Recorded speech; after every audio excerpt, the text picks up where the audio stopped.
you will never be Conor McGregor. You have no mic skills, you have no charisma, you have no personality. You're an industry plant molded by Dana White and Endeavor Group Holdings into a crude mockery of natural sports stardom. All the praise you get for being a superstar is two-faced and half-hearted. Other fighters openly mock you. The commentators have to constantly remind the viewers that you are a superstar. Behind closed doors, the UFC knows you don't sell pay-per-views. Hardcore fans are utterly repulsed by you. Thousands of hours of watching the UFC have allowed hardcores to sniff out frauds with incredible efficiency. Even industry plants who appear organic look uncanny and unnatural to a hardcore fan. Your fight history is a dead giveaway. And even if you manage to get a fan because someone made an over-edited TikTok video of you KOing a washed Eddie Wineland, he'll turn tail and bolt the second he turns 20 years old. You will never be an all-time great fighter. You wrench out a fake smile at every training session and tell yourself it's going to be okay. But deep inside you, you know you lack the wrestling to compete with Merab and Umar, knowing they are ready to crush you under their unbearable weight. Eventually, it will be too much to bear. You will ask to be released from the UFC, lace up some boxing gloves, sign the contract, and get knocked out by Jake Paul. The fans will find you, laughing their asses off and relieved they no longer have to watch you get undeserved title fight after undeserved title fight after undeserved title fight. You will eventually fade from their memories, and the only thing they'll remember is how the UFC forced you onto fans as a manufactured star. You will retire from combat sports and be forgotten, and all that will remain of your legacy is that you KO'd an overtrained Aljamain Sterling making a quick turnaround, and that you robbed Petr Yan. This is your fate. This is what you and the UFC chose. There is no turning back.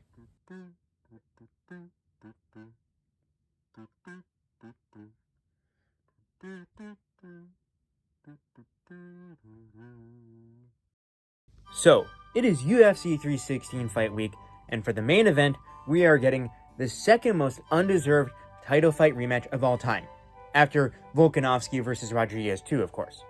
And by the way, if the rumors are true about that fight, I've got a video prep for that one as well.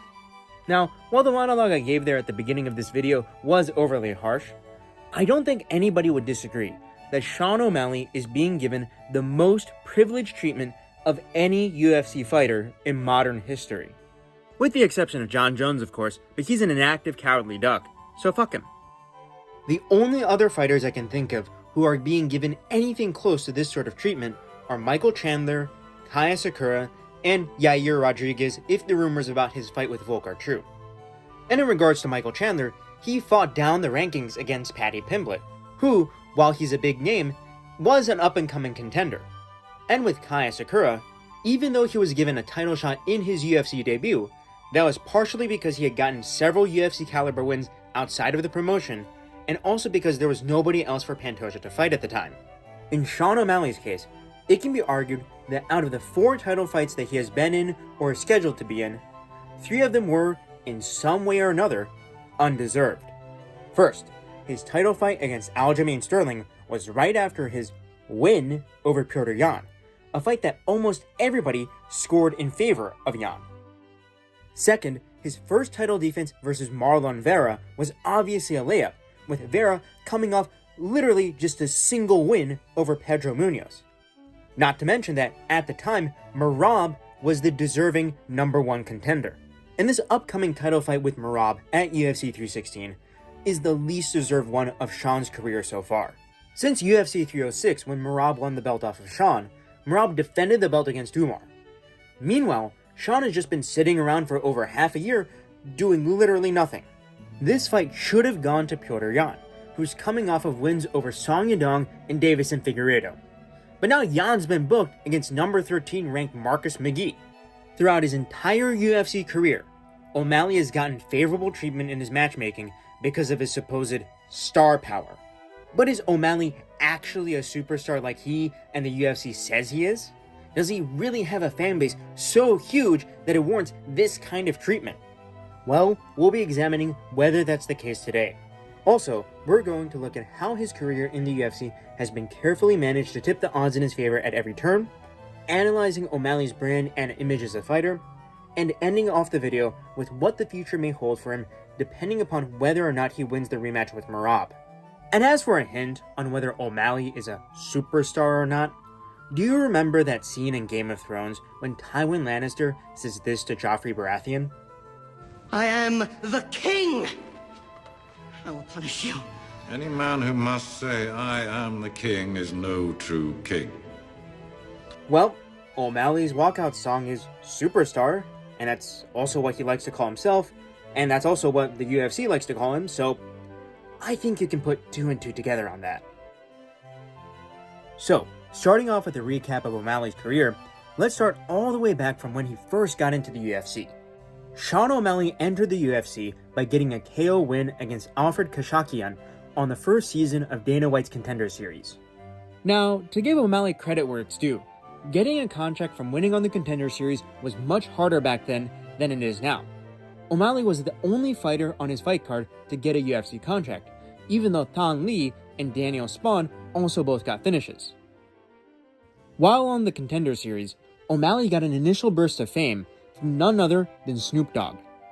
At the time, in addition to the regular commentary, there was a separate commentary booth staffed by Snoop Dogg and Uriah Faber called the Snoopcast. When O'Malley KO'd his opponent, Snoop Dogg screaming, "O'Malley! O'Malley! O'Malley! O'Malley! O'Malley! O'Malley! became a viral moment from the card, and this helped boost O'Malley's profile above those of other Contender Series prospects. Now, this was definitely a great moment to kick off O'Malley's UFC run, but it's also where a certain trend started. And that trend is taking something or someone else that draws fan interest, putting it together with O'Malley, and then attributing the resulting success almost entirely to Sean O'Malley. The finish that O'Malley got was pretty good, being a walk-off KO and all, but it's not like it's the best thing we've ever seen. This was no Holloway Gaethje KO, no Jorge Askren KO, or McGregor Aldo KO. It's not the best finish that's happened on Dana White's Contender Series, and arguably, it's not even the best finish that happened on the very card that O'Malley was on. Thon Lee, who wasn't awarded a UFC contract, got a head kick TKO in his fight.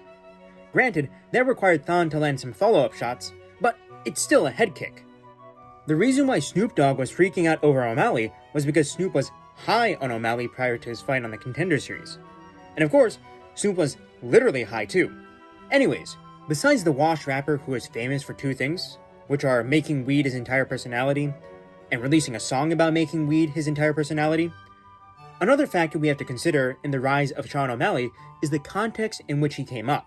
O'Malley's Contender Series fight was 1 month before McGregor vs. Mayweather, an event that the UFC was co-promoting and would profit handsomely off of.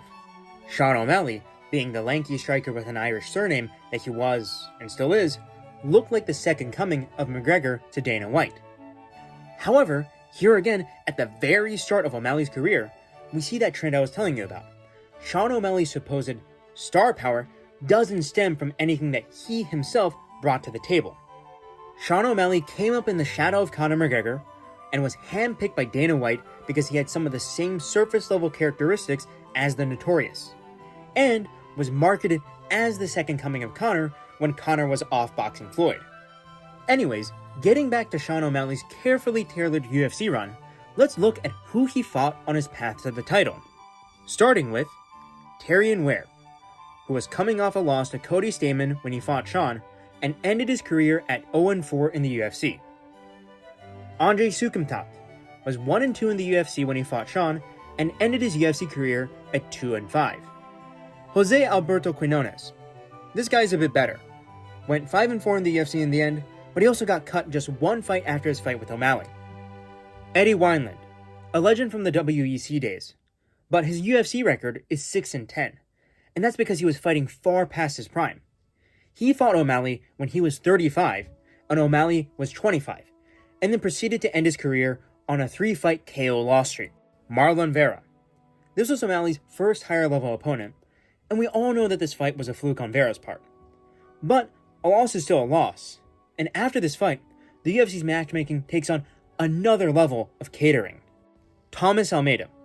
While Almeida was pretty good back in the day, This version was coming off of a 3-fight loss streak, and he ended his career at 5-5 in the UFC. Chris Moutinho. Now, everybody knows about this fight. Chris was a regional level bantamweight brought in on short notice, who got beat up for 3 rounds, and eventually went 0-2 in the UFC before being cut. Raulian Pauva. O'Malley TKO'd him in the first round, and he went 3-4 in the UFC before getting cut. Now, after beating Pauva, O'Malley entered the UFC rankings at number 13. However, the combined UFC record of all the opponents that O'Malley had beaten up until that point is 21-34. And the only fighter O'Malley beat prior to entering the rankings who ended his career in the UFC with a positive record was Jose Alberto Quinones. O'Malley would then get matched up with Pedro Munoz, who was coming off a 2-fight loss streak at the time, and have that fight end in a no contest. Then, O'Malley got a title eliminator against the number 1 contender, Petr Yan. Yan was coming off a competitive split decision loss to Aljamain Sterling, whom Yan was piecing up in the first fight up until when he threw that illegal knee. So, to summarize that all, O'Malley got to fight the number 1 contender in a title elimination bout after beating opponents who went a total of 21-34 in their UFC careers. Needless to say, O'Malley also didn't have a single ranked win before fighting Yan. Throughout his entire UFC career, up until the Yan fight, O'Malley was given favorable matchups, fighters on losing streaks, and fighters who were obviously past their prime. Now, let's compare that to the real superstar that the UFC and O'Malley is trying to imitate, Conor McGregor. And here's Conor's resume. Marcus Brimage was on a 3-fight win streak when Conor KO'd him in the first round, and went on to go 4-4 in the UFC. Max Holloway. Do I even have to say anything here? This is one of the best aged wins in UFC history, up there with Adriano Martinez's KO over Islam and Frankie Sainz's win over Merab. Granted, this was a very young and very inexperienced Max Holloway, but this was also a young Conor McGregor. And for those of you who don't know, Max's UFC record is 22-8, and those losses are to guys like Dustin Poirier, Volkanovski, and Topuria. Diego Brandao. Brandao was coming off a KO loss to Poirier before fighting McGregor here. However, Brandao would go on to win 2 in a row after losing to McGregor, so it's not like he was washed at this point. Brandao went on to have a UFC record of 6-4. Dustin Poirier. This win has also aged incredibly well for McGregor. Dustin was ranked number 5 at featherweight at the time and was coming off a 3-fight win streak. Dustin's UFC record is 22-8, with those losses being to the likes of Khabib, Islam, Charles Oliveira, and Gaethje. And Michael Johnson. Dennis Siver. This is the closest to a layup that Conor McGregor had on his rise to the title. Siver was 36, and Conor was 26 when this fight took place. So yeah, Siver was past his prime when he fought Conor McGregor. However, that doesn't change how he still had a record of 12-8 in the UFC. It was at this point that McGregor was booked against Aldo for the undisputed featherweight championship. But Aldo pulled out due to injury, so Conor was booked against Chad Mendes for the interim featherweight title. And an interim title shot is basically a fancy number 1 contenders fight. Unless, of course, you have a wife-beating serial violent criminal as the champion of your division. So, up until the interim title fight against Mendes, Conor fought opponents who have a combined UFC record of 66-32. And not only that, he beat 2 future legends, multiple ranked fighters, and, on top of all of that, none of the fighters he beat have a negative record in the UFC. So what I'm saying is that the biggest star that the UFC has ever had, and who was the model for O'Malley's career, was not coddled like Sean O'Malley. Yes, McGregor was given a quick path to the title, but he was beating good competition. And on the other hand, half the competition O'Malley beat wasn't even UFC level, and he didn't have a single ranked win before being given a number 1 contenders fight. And here's the thing, fans know this. Even if they don't know the exact numbers, they know that O'Malley was being given layups. On the other hand, fans know that Conor was beating good competition. The hype was real, not manufactured. And yeah, I get it. the UFC booked O'Malley against Pedro Munoz, and the fight ended in a no contest. But then why would you book O'Malley in a title eliminator right afterwards? Rebook the Munoz fight, or book O'Malley against another ranked fighter. And you see, this kind of privileged treatment is totally apparent to hardcore fans, which in turn makes us dislike O'Malley. Personally speaking, I wouldn't be making this video if O'Malley hadn't gotten this easy path to the title. And now you might be thinking, well, you can't blame O'Malley for getting easy matchups. That's all in the UFC. But the thing is, that's not the case. And that's also proven by McGregor. When Aldo pulled out, Conor didn't just wait for his title shot, even though he could have gotten one by just sitting out and waiting for Aldo to heal up. No, Conor took a fight against Chad Mendes, a wrestler who many thought would be his toughest stylistic matchup yet. And not only did he fight Mendes, Conor fought him with a torn ACL. If O'Malley wanted to fight tougher competition, he always could have if he just asked. But as he said here in this 2021 article, he gets paid the same regardless of who he fights, so there was no reason for him to fight anybody ranked. O'Malley knows that the UFC is trying to turn him into a superstar, and behaves accordingly.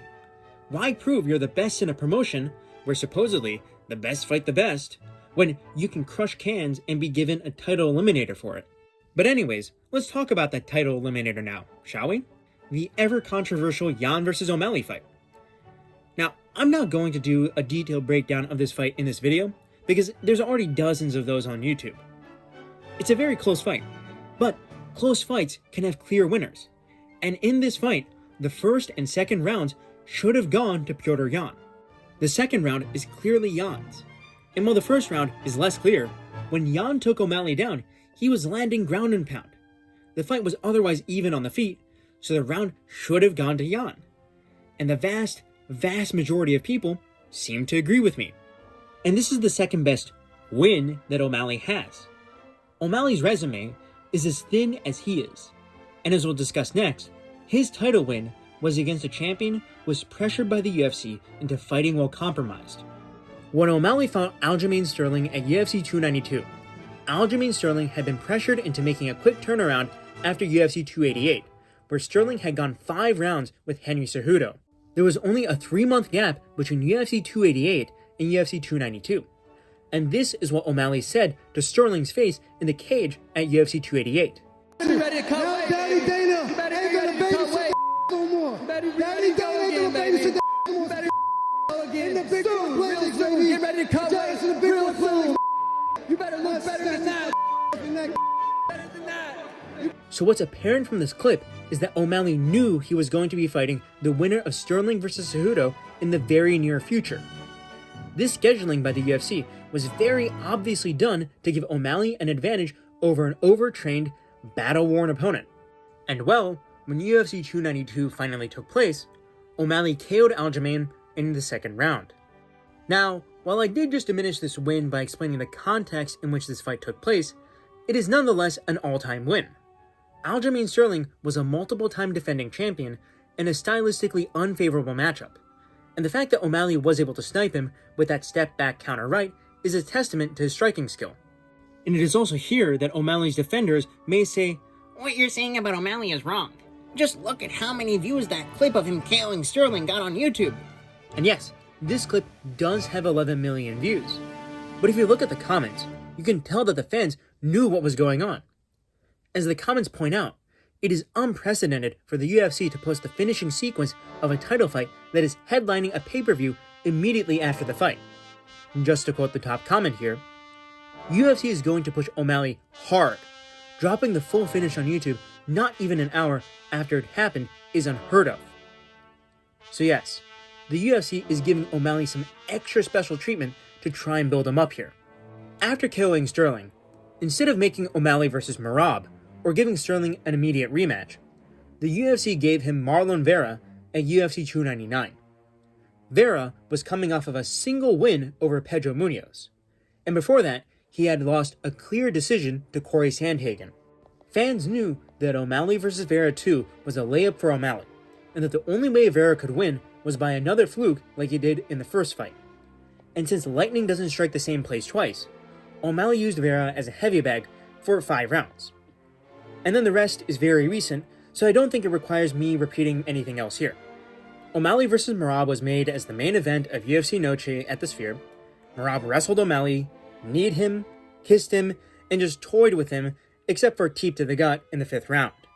And now O'Malley is being given another shot at Merab despite having a paper-thin resume, only one title defense against an undeserving opponent, and having 0 wins in the meantime while Merab defended against Umar Nurmagomedov. So the Dana White privilege that O'Malley is enjoying is pretty damn obvious at this point. But the question is, does he deserve it? Is O'Malley's star power actually worth the treatment that the UFC gives him? Well, we don't know the exact numbers, but we do know a few key things. First, Aljamain Sterling has said that the money that he made from his fight with O'Malley at UFC 292 was, quote, shockingly low. Wouldn't a supposed superstar then be able to sell at least, 400,000 to 600,000 pay-per-views or somewhere around there? I'm saying those numbers because that's reportedly what Israel Adesanya sold back at UFC 263 and UFC 278. Second, O'Malley's social media presence is far from the largest among active UFC fighters. Islam Makhachev, Khamzat Chimaev, John Jones, Alex Pereira, Israel Adesanya, Charles Oliveira, Ilia Topuria, Dustin Poirier, and Max Holloway all have more followers than O'Malley. And when it comes to his presence on YouTube, he does have nearly 1 million subscribers, which is on the higher side for UFC fighters. But if you look at the views that he gets on his videos, which ranges from 50,000 to around 500,000 depending upon the topic, it's not too different from the YouTube channels of other UFC fighters and former UFC fighters, like Alexander Volkanovski and Mighty Mouse. When Alex Pereira was champion, I think it's fair to say that he was the face of the UFC.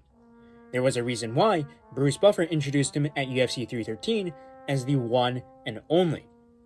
And now that Pereira's lost, there's good reason to believe that the biggest star in the UFC is Islam Makhachev, followed by Ilia Topuria. Sean O'Malley is likely not even in the top 5 stars in the UFC, and might be hovering around the top 10, maybe. And because he's taken so long off since his loss to Merab, his hype is at the lowest ever, which is evident from the comments reacting to his fight. Now, why is Sean O'Malley not a big star, let alone the superstar that he constantly proclaims himself to be? Well, this is where I would like to do some speculation regarding his personal branding as a fighter. Every fighter who has become a star, or even a somewhat recognizable name in the UFC, has a clear brand. Take, for example, Alex Pereira. When you think of Alex Pereira, you think of a big, scary Brazilian kickboxer. You think of his walkouts, where he fires the arrow and screams at his opponent. You think about the war paint he wears, which is passed down to him by the indigenous tribe he's a member of.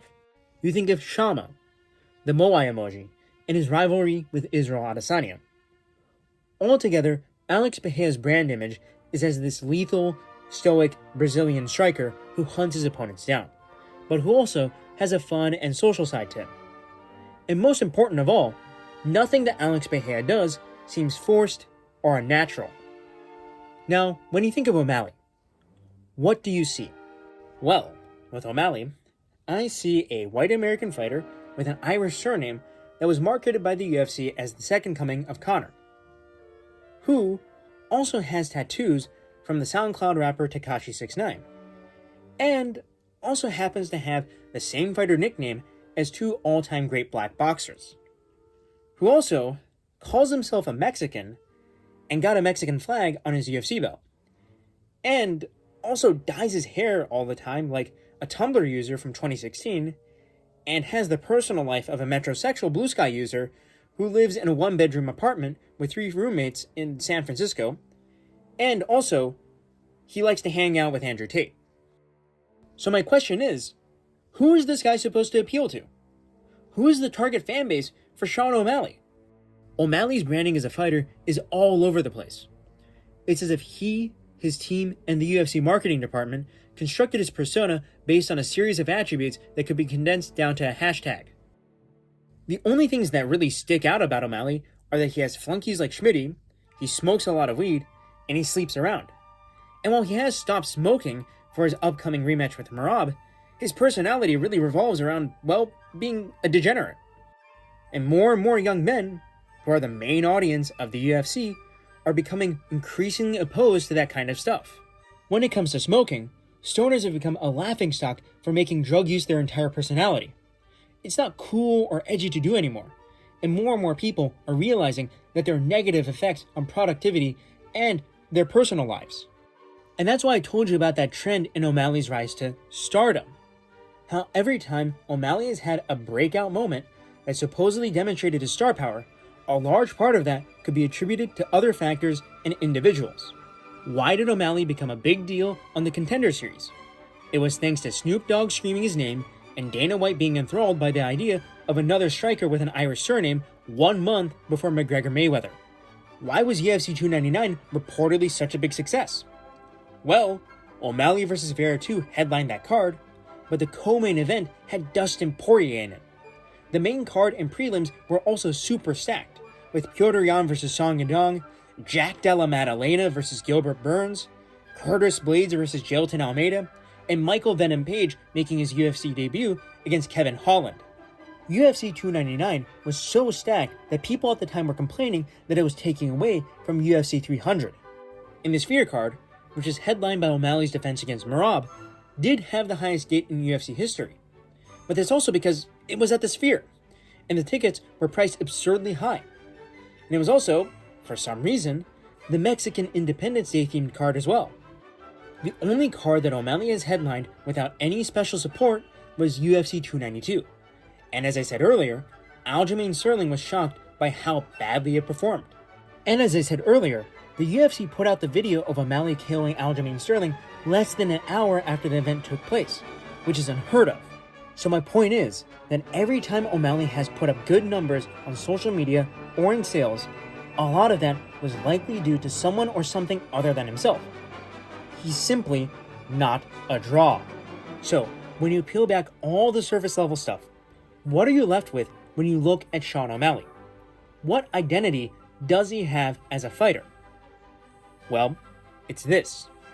Sean O'Malley is a fighter who is defined by the fact that the UFC desperately wants you to think is a star.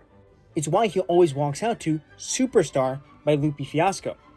It's why John Anik always refers to him as the rising superstar Sugar Sean O'Malley. I wouldn't be surprised if there's a handbook somewhere in the UFC marketing department which is guidelines that tell the interns to refer to Sean as a superstar as much as possible. They're repeating the words Sean and superstar together as much as possible to force an association between the two inside your head. But in the end, it's not going to work. And it's because in a sport where fans crave authenticity, both in personalities and in fights, they know an industry plant when they see one. Now, although I did spend the past 20-odd minutes taking a sledgehammer to his career, I do think O'Malley is an elite bantamweight. He also definitely has the potential to catch and KO Merab. But it's also because he's an elite striker that it's a waste to match him up against Merab again. There are so many good fights for O'Malley. O'Malley versus Yan 2, O'Malley versus Sandhagen, O'Malley versus Figueiredo, and even O'Malley versus Song Yadong will be fantastic fights. And exciting fights are what we could be seeing from someone of O'Malley's caliber. But no, the only back and forth war we've ever had the pleasure of seeing from him was the Yan fight. And now, we're probably going to see O'Malley get ragdolled for 25 minutes again. So, what is the takeaway from all of this? What do I think is in the store for O'Malley's future? Well, if he does beat Merab, we're going to be in for another whole campaign of "The Sugar Show is back, guys!" from the UFC. Merab, of course, won't get an instant rematch, despite being 1-1 with O'Malley, and we'll probably end up seeing Umar Nurmagomedov fight O'Malley so that the UFC can give us Khabib versus Conor from Temu. But if O'Malley loses to Merab again, which I think he will, he's going to move up to featherweight. He has the frame for featherweight, and he'd be one of the most dynamic strikers at that weight class. I also think that the UFC may finally stop pushing him as hard as they are now. He'd just be another former champion turned contender with no extensive legacy to speak of. And as a final little note for the end of this video, I think that I would have really liked O'Malley if he had been given the proper matchups, fought his way up the rankings, and was treated like any other contender. But it frustrates me when someone is receiving privileged treatment that they obviously do not deserve. And maybe that makes me a hater. But having a sense of fairness is also part of what makes humans human.